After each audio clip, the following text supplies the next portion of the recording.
Hey everyone, I'm Alistair and this is the Brooks Glycerin 22.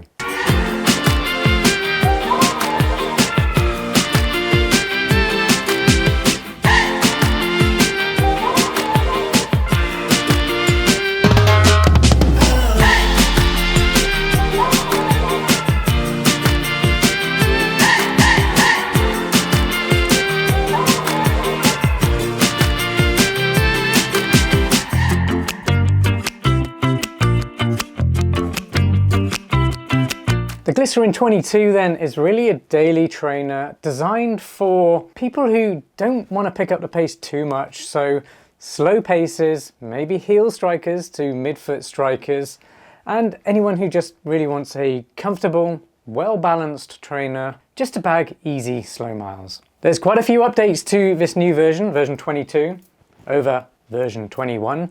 I will go over the differences that have been brought to the new version.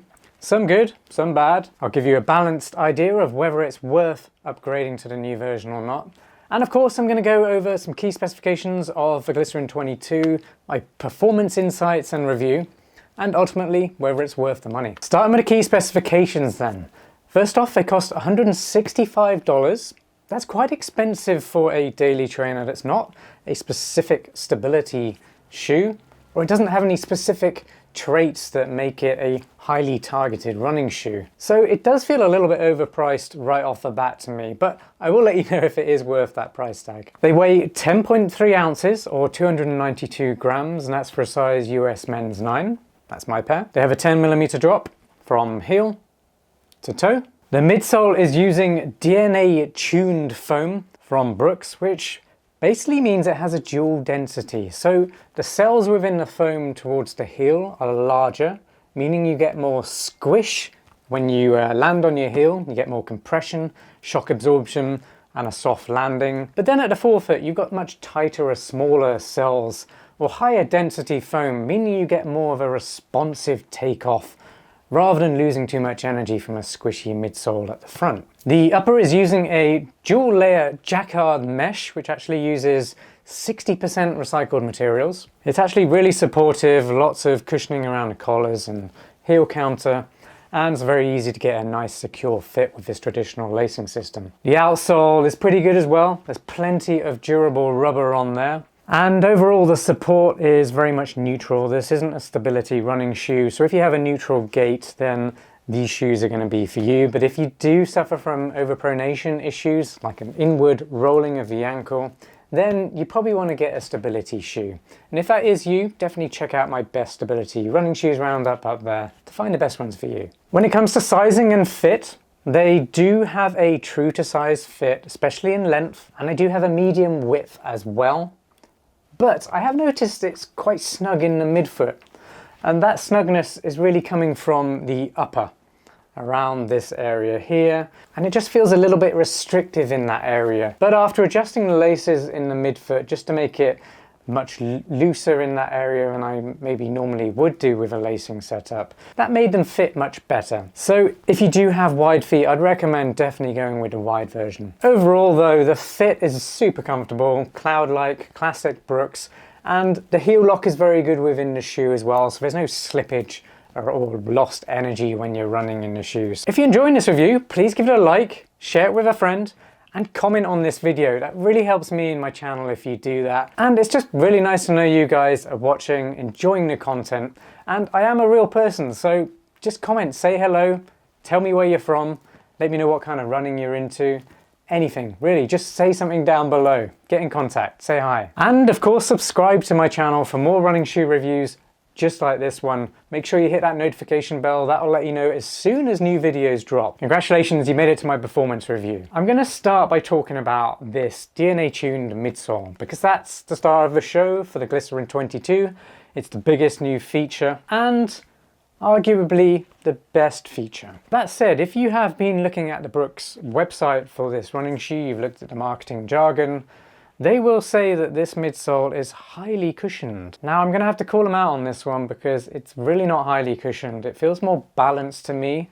A highly cushioned shoe would be the Brooks Glycerin Max. Now this is a super soft, highly cushioned very plush, fantastic recovery, or just for bagging daily mileage, daily trainer. But the Glycerin doesn't feel that soft, so don't go buying this shoe expecting to get a super plush running shoe. It's more of a well-balanced shoe. Yes, you get some soft heel landings on this shoe, but it's not plush. It doesn't compress the same way as the Glycerin Max, for example. So if you don't like super plush shoes anyway, then these shoes are going to be good for you because it just feels balanced. It feels like a nice normal running shoe at the heel. But then at the forefoot, you've got that higher density foam or the smaller soles, making it more responsive and less cushioned. The idea behind that is so that you're not losing energy when you get to toe takeoff and you spring away from your stride. That works really well, but on the whole, this midsole does feel a little bit dampened or just flat, uninspiring to me. When compared to something like the Glycerin Max, which is more expensive, granted, but you do get a more pronounced, soft, cushioned ride. It's a ride that you remember much more than you would from a shoe like this. That said, if you do need a responsive shoe that makes you kind of work a little bit harder to get speed or just daily mileage, which something to be said for that in a training shoe, then this midsole is actually doing a really good job for those needs. Next up is the upper, the dual layer jacquard mesh.